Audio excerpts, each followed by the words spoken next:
Hello students, welcome back on Shiksha Mandal's GS College of Commerce, Wardha. Today we are here to discuss the subject Business Economics for BCCA Department 3rd Sem, and I am your subject teacher for Business Economics. In the last lecture we have seen the meaning of elasticity of demand.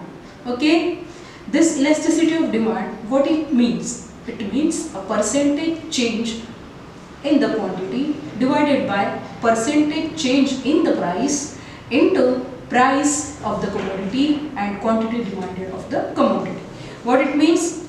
You just have to recollect and remind the meaning of elasticity. It is a technical term. Always remember, it is a technical term, and that is why it is represented with the help of some formulas. And what is the formula? That is percentage change in the quantity divided by percentage change in the price into price divided by quantity, price of that commodity and quantity of that commodity. Now we have seen that it is a technical term. It is a response. It is a response given by the consumer towards the quantity demanded of the commodity regarding the factor determinant of its product of the commodity, factor determinant of the commodity.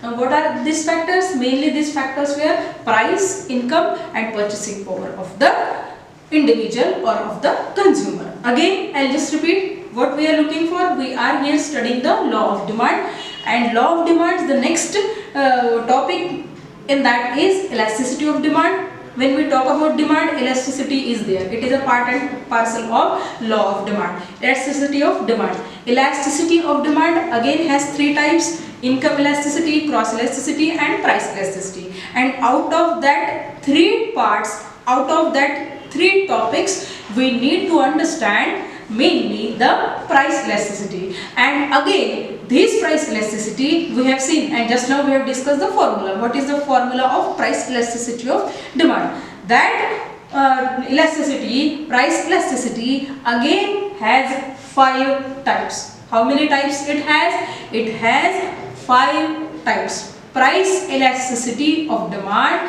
has 5 types. Now how you will remember? And you will find bit confusing all these words, all these points which we are going to see now. You will find these are more confusing or these are more similar. So how you will remember? You will remember with the examples here I have given you. Okay, very simple examples of the commodity. The commodity of the products which the example I have given you, you can easily remind or you can easily remember with these examples. Okay, now moving towards the first type of elasticity of demand. The first is perfectly inelastic demand. What is the first type? The first type is perfectly inelastic demand. Here the explanation of this point. The demand for goods is perfectly inelastic when no change in demand takes place due to change in price. It is perfectly inelastic. Nothing is going to change. No percentage, no responsive change. That is why it is said perfectly inelastic demand. It is a vertical in slope. For example, life-saving drugs and medicines. Now, why this example is given? Although there is a change in the prices of the medicines, still you have to buy. You, the consumer, is purchasing those products. Why? Because it is a life-saving drugs. Okay, the tablets or the medicines which are advised by the doctor, you have to take. There is no option. There is no compromise in buying those products. You have to buy that products. Okay, that is why it is said perfectly inelastic demand. Okay, now that perfectly inelastic demand, here how it will be drawn with the help of curve. This is x-axis, this is y-axis. On the y-axis we have drawn price and here it is quantity. So the curve, it will be like this. Always from the viewpoint of learning, you have to understand this, because now see, we have seen the explanation and we have given the example. So perfectly inelastic, nothing is going to change. Although the rates may reach up to the sky, but still you have to buy those medicines. Okay, so here perfectly inelastic demand is the demand is perfectly inelastic when the demand is perfectly said to be inelastic when no change in demand, the demand for the products is not going to change due to the change in prices. Although the prices, let the prices go high, let the prices go low, okay, the change in the price is not going to help in this case, okay, takes place due to the change in prices, okay. For example, life-saving drugs and medicines. So this is your first diagram. What is that? This is your first diagram. Here x-axis and here y-axis. Here price is drawn. Here is quantity demanded. Now we will move on to the second one. That is relatively inelastic demand. Here it was perfectly inelastic. But here it is relatively. Relative means small change. Now we will see the explanation of this point. When a big change in the price leads to the less than proportionate change in the quantity demanded. When a big change in the price, here we have taken the example of petrol or tobacco. We can remind one of the assumption of the law of demand. It was the taste habits and taste habits and likings of the consumer. In case of tobacco, let the prices change, okay, but the person who is used to, the person who is habitual with that commodity, he will buy. Simple and short. Let the prices change. Let the prices go up to any limit. But when a big change in price leads to less than proportion, because again it is a technical term and we are discussing this from viewpoint of proportionate changes, okay, there are the responsiveness towards the quantity demanded as compared to its determinants. This is what is elasticity of demand. So when a big change in the price leads to a less than proportionate change in the quantity demanded, quantity demanded does not get affected more. It is relatively means slight change hota hai. For example, petrol or tobacco.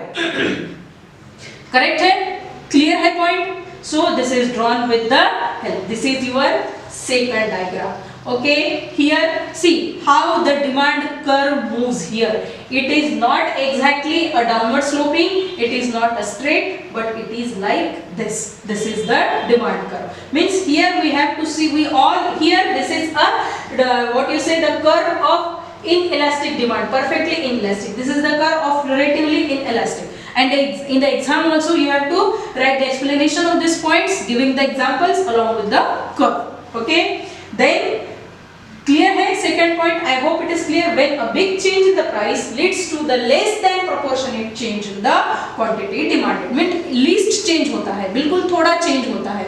Okay, people do not bother. Petrol, let the prices of the petrol go high, but it is your necessity. It is compulsory for you to buy that product or to use that commodity. That is why petrol and tobacco. Tobacco comes under the taste, habits and liking, but the petrol comes under the necessity. So it is a relatively inelastic demand. Then unit elasticity of demand. Now here, unit elasticity. Unit means we can say change in the price of a commodity brings exactly proportionate change in the quantity demanded. Then it is said unit elasticity of demand.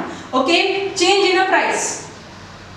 In the law of demand, in the curve of law of demand, we have seen at once the price were 50 and quantity demanded was 1. But when we go to the last of the schedule, when the price is 10, the quantity demanded was 5 kg. That is what is exactly a unit elasticity of demand. Means change in a price of the commodity brings exactly proportionate change in the quantity demanded. Then it is said unit elasticity of demand. So how it is drawn with? This is just like your demand curve. If you remember, this is just like your demand curve and this is your third curve. Clear? Okay, fine.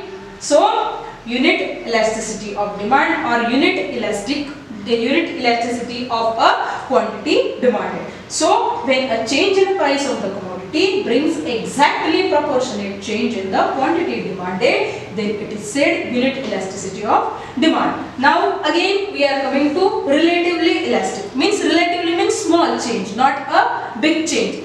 But here a small change in a price leads to more than proportionate change in the quantity demanded, then it is relatively elastic demand. Small change in the price, okay, price में थोड़ा भी change होता है, okay, a little change, a small change in the price leads to more than proportionate change in the quantity demanded, then it is said relatively elastic demand. What we are here looking for?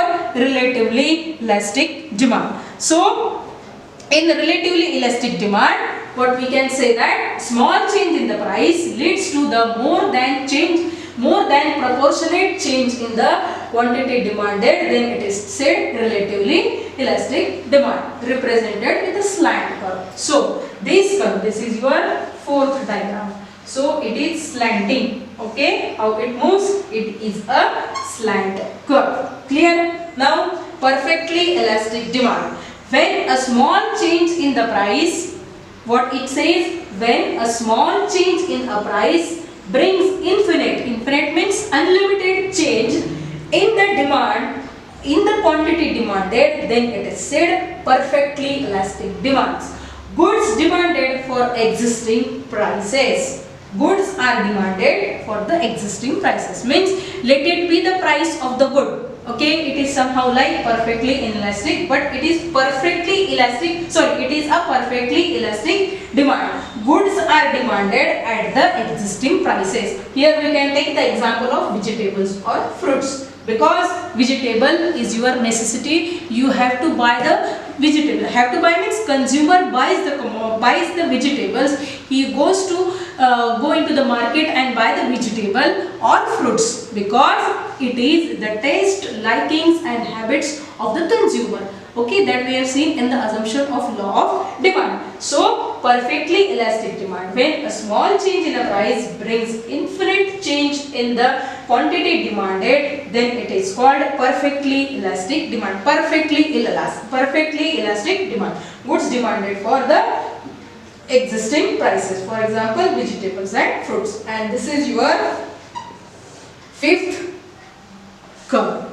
I hope you are able to see that. This is your fifth curve. So, and the demand curve moves like this. Okay. So here now we have completed all the types of elasticity of demand. First is perfectly inelastic, second is relatively inelastic, third is unit elastic, then it is relatively elastic and perfectly elastic. So this is what all types of elasticity of demand we have seen and we have gone through.